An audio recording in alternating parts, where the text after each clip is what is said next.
Hi friends, మనము రసము చేసుకునే విధానం ప్రిపేర్ చేసుకుందాము. ఇప్పుడు జీలకర్ర, మిరియాలు, కొత్తిమీర, ఎల్లిపాయలు, ధనియాల పౌడర్, కారము, చింతపండు నానబెట్టుకోవడానికి మనకి తగినంత వేసుకోవచ్చు. ఇప్పుడు చింతపండు నానబెట్టుకున్నా, ఇప్పుడు అన్నీ వేసుకున్నా, ఇవి నలగమలగా దంచుకుంటాం. 2 టమోటాలు తీసుకొని పేస్ట్ చేసి పెట్టుకున్నా. ఫస్ట్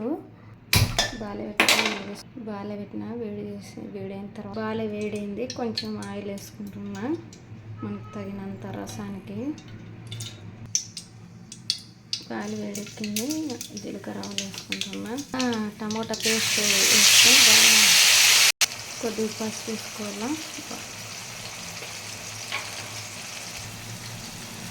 బాగా ఇట్లా మగ్గుతుంది అన్నమాట.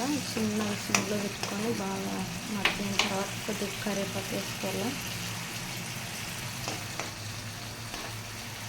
మగ్గిన తర్వాత ఇప్పుడు చింతపండు రసం వేసుకోవాలా.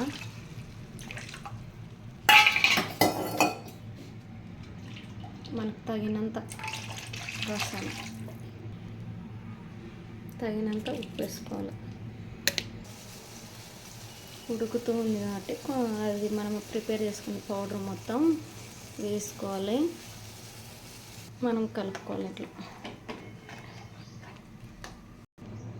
హాయ్ ఫ్రెండ్స్, ఇది ఉడుకుతుంది, అయిపోయింది. లాస్ట్ మూమెంట్లో మనము కొత్తిమీర కొద్దిగా వేసుకోవాలా. రసము అయిపోయింది ఫ్రెండ్స్. ఇంకా మీరు ఒక లైక్ వేసుకోండి ఫ్రెండ్స్. ఓకేనా ఫ్రెండ్స్, బాయ్.